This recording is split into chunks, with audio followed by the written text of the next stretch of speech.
ఆ, నేను ఉస్తాద్ ప్రస్థానం వచ్చింది కాబట్టి సరిగ్గా ఎలక్షన్ మూమెంట్లో మీరు కట్ చేసిన టీజర్ కానీ, మీరు దాంట్లో వేసిన డైలాగ్స్ కానీ, షో ముందు గ్లిమ్స్లో వేసిన డైలాగ్స్ కానీ, ఇవన్నీ పక్కాగా ఆ టైంకి, ఆ పరిస్థితులకి, సామాజిక రాజకీయ పరిస్థితులు అన్నిటికీ సింక్ అయ్యాయి. అది దాని మీద మీరు ఏంటి ఎక్సర్సైజ్ చేశారు అది? లేదండి, కళ్యాణ్ గారితో సినిమా అన్నప్పుడే ఆల్రెడీ ఆయన ఎప్పుడో పార్టీ పెట్టి 10 ఏళ్ళు అయింది కదా. కళ్యాణ్ గారితో సినిమా అన్నప్పుడే ఇవన్నీ ఫిక్స్ అయ్యాం. 2019 ఆల్రెడీ ఎలక్షన్స్ అయిపోయినాయి.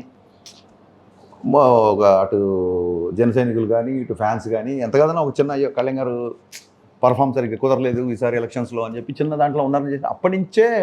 ఇప్పుడు గబ్బర్ సింగ్లో ఎప్పుడైతే బిఫోర్ ఇయర్స్ ఫిల్మ్స్ డిసప్పాయింట్ చేసినప్పుడు నేను టైమింగ్ నమ్ముతాను, నేను ట్రెండ్ సెట్ చేయను, ఆ ట్రెండ్ ఫాలో అవ్వను, ట్రెండ్ సెట్ చేస్తాను, ఇలాంటి డైలాగ్ ఎలా అయితే వచ్చాయో అప్పుడున్న పరిస్థితుల్లో కళ్యాణ్ గారికి సూట్ అయ్యే డైలాగ్ దానికి గబ్బర్ సింగ్ రాసాము. ఇప్పుడున్న పరిస్థితుల్లో ఈ డైలాగులు బాగుంటాయి.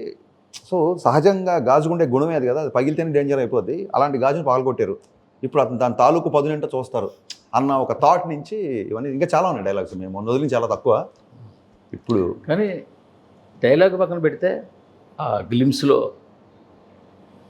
హిందూ ధర్మం మీద, యా, ఒక పర్టికులర్ సెక్ట్ని మీద దాడి చేయడం, ఇవన్నీ కూడా ఆ రోజు సామాజిక పరిస్థితుల్ని అన్నింటినీ మీరు అబ్జర్వ్ చేసి పెట్టినట్టు అనిపించింది. అంటే బేసిక్గా ఇప్పుడు మీరే చెప్పారు, మనం అంటే సనాతన ధర్మం గురించి కొంతమంది మాట్లాడడం. అప్పుడు మాట్లాడినప్పుడు కూడా నేను మెచ్చరబి ఆడియో ఏదో రిలీజ్ ఉంటే దాంట్లో నేను చాలా గట్టిగా మాట్లాడాను.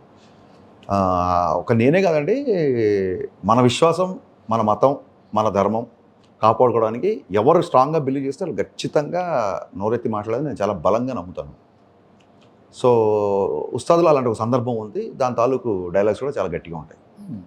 కానీ అంటే సరే, పవన్ కళ్యాణ్ గారు వర్క్ చేసింది, జనసేన పరిస్థితి ఇవన్నీ పక్కన పెడితే, అంటే ఉడతా భక్తి సాయం అన్నట్టుగా మీ టీజరు, మీ డైలాగులు అవి కూడా ఎంతో కొంత సాయం చేసే కదా. అంటే సోషల్ మీడియాలో ఫ్యాన్స్ అందరూ చూస్తారు కాబట్టి డెఫినెట్గా మనం ఇలాంటి ఒక స్టేట్మెంట్ చెప్పాలి అందరికీ, విమర్శిస్తున్న వాళ్ళందరికీ చెప్పాలి. బలమైన సన్నివేశాలు కూడా పడ్డాయి. డెఫినెట్గా పడిన సన్నివేశాలు డెఫినెట్గా అవి బలంగా ఒక వర్గం మీద కూడా ప్రభావం చూపించి వాళ్ళని ఆలోచించేలా చేసే కదా. అది తెలియదండి. బేసిక్గా ఆ సిచ్యువేషన్లో అలా కుదిరింది.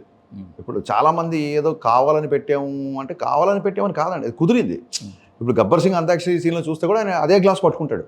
అసలు అప్పుడు జనసేన లేదు, పార్టీ లేదు, ఏమీ లేదు కదా. సో జనరల్గా పోలీస్ స్టేషన్లలో ఆ కటింగ్ గ్లాసులలో స్టాఫ్ టీ తాగడం అనేది అలవాటు. సరే దీనికి కథలోంచి వచ్చింది కాబట్టి అలా కుదిరింది.